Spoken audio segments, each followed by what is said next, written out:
Recently, given everything that is going on in the world, the dollar as the global reserve currency has been front and center in the discussion.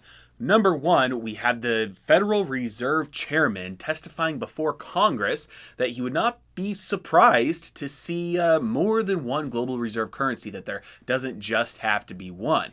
Number two, we're seeing renewed discussions from mainstream financial media about currencies and countries pegging their own currencies to gold as a move away from the dollar as a result of everything that's going on right now, especially with the sanctions. And number three, when we look historically at data that historians have put together on the rise and fall of great empires and the archetypical structures that go along with that, the dollar strength that we're seeing today may not be a good sign, may actually be an indication that we are much closer to the end of it being used as the global reserve currency, and more likely than not, we are going to see new global reserve currencies either emerge alongside it or instead of it. Ready? Let's dive in. Back in 2019 at the Jackson Hole Symposium, Mark Carney, who was the chief of the Bank of England, he gave a speech on the strength of the dollar and how it's actually a problem given today's global financial system. Essentially, this boiled down to the fact that the United States dollar has made up more and more of global trade as a percentage of global GDP over the last few decades, while at the same time, the amount of GDP that the United States contributes to the world has been shrinking, relatively speaking. In fact, the dollar today is just as significant as when Bretton Woods collapsed in 1971 when the United States stole the rest of the world's gold. Now, this is something that I've heard many people talk about. It wasn't just this. In fact, Jerome Powell has talked about it many times on Real Vision. But essentially, if you have one currency making up the bulk of global trade, it doesn't make a lot of sense for the rest of the world to keep that agreement going unless that's somewhat representative of the amount of trade that country is doing, the size of their economy relative to the size of the economies of the rest of the world put together. If you don't have that arrangement, basically, you've got a country that is able to exert influence and somewhat control the trade of many countries around the world, disproportionately so compared to its own contribution to the global economy. Not only is this a problem, but it provides more and more of an incentive for other countries to de-dollarize. Now, I was surprised to see this pop up on financial mainstream like Bloomberg, especially from somebody like Joe Weisenthal, who's basically a full-blown MMTer here. But it's not just the media. If we take a look at something that Federal Reserve Chairman Jerome Powell recently said before Congress, he basically admitted, hey, we're soon going to see the dollar not be the only global reserve currency, and I'll just play for the clip for you right now. Well, we do benefit from being the reserve currency for the main reserve currency for the world. And that really is because we have open capital accounts and the rule of law, and we have inflation, over a long period of time under control, so that the dollar preserves its value. And so our markets are the most liquid, and it's the place where people want to be. Over time, the question is, if some want to move away from the dollar, what will be the effect on us? I don't think it's something you would feel right away. Over time, they would have to create an economic ecosystem, whereby another currency becomes, a better currency for them to use. What we can do is we can make the dollar the most attractive currency by continuing to have the rule of law and open capital accounts and make it an attractive place for people to invest and to use in their businesses. There wouldn't be any short-term effect of that. Over time, though, I suppose it would diminish our status as the reserve currency. It's also possible to have more than one large reserve currency, and there have been times when that was the case. This is absolutely shocking to see the chairman of the Federal Reserve. I never would have imagined this, at least right now, to see him talking about basically the path forward for what would need to take place for the dollar to not be the global reserve currency anymore, and say, hey, it's actually normal historically for there to be multiple reserve currencies. And he's actually not that far off from the truth. If we take a look at the archetypical cycle of the rise and fall of empires as put together by Ray Dalio and shown in his recent book, Principles for Dealing with the Changing World Order, we see a couple of things. First, take a look at this chart with me where you can see the over the last 500 years or so, you can see the rise and fall of these empires. You can see that the top empires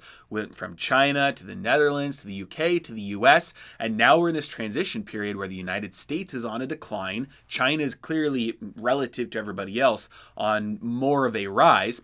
That doesn't indicate everything, like it doesn't indicate the future, right? Because if we look at the time period in between the 1600s and the 1700s, you can see there were multiple countries on an extreme rise there as China was falling relative to the other countries. Spain was falling as well. At that point, it was not clear which country was going to be the next one to come out on top.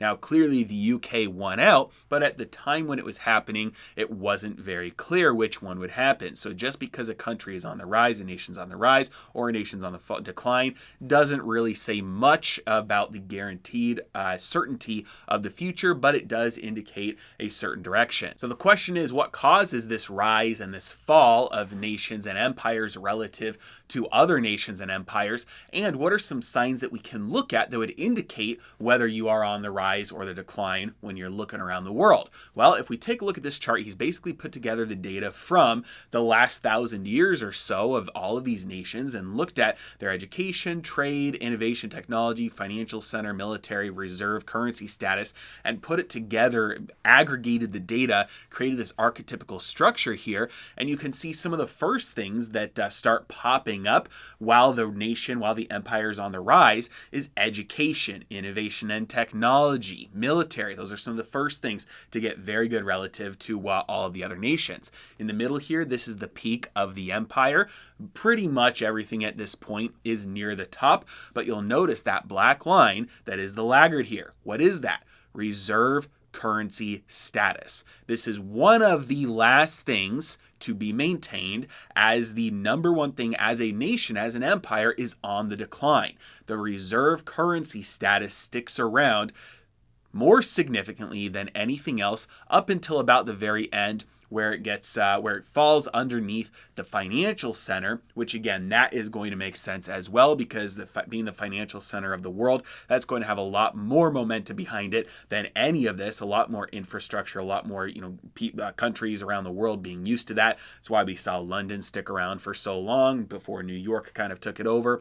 So that's going to stick around the longest. But the fact of the matter is that the reserve currency status sticks around far longer than the nation's greatness does, than the nation's power does. And every single time I bring up the fact that the dollar is on the decline, that the United States empire is on the decline. We are not rising anymore. We are falling. The world order is changing. Every time I talk about this, especially about the dollar, the number one critique is, yeah, but what else are people going to use? If you're not going to use the dollar, what else are you going to use? You can't use any other currency. All the other currencies have more problems. This is indicative of this late stage empire cycle. Yes, the fact of the matter is the dollar is what people use. The dollar is what countries use. And the fact that that's the only reason, it's like they use it because they use it, and what else are they going to use? Nothing, because nobody else uses the other ones.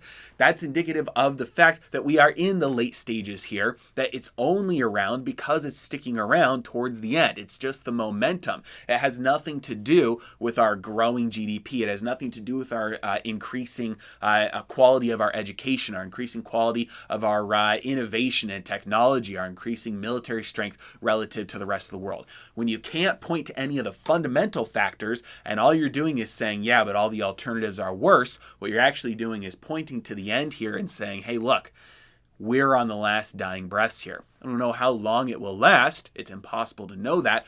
But all of these factors combined point to the fact that the dollar's strength, really being kind of a self-reinforcing feedback loop here, the dollar's strength and the fact that everybody uses it because that's what everybody uses, more points to the fact that this is almost over rather than it will continue to go for much longer into the future. And finally, if you're not already, you can follow me on Locals, where I post exclusive content that cannot be found anywhere else, just for my supporters on Locals. Link is in the description below. As always, I really appreciate you guys. Thanks so much for watching. Have a great day.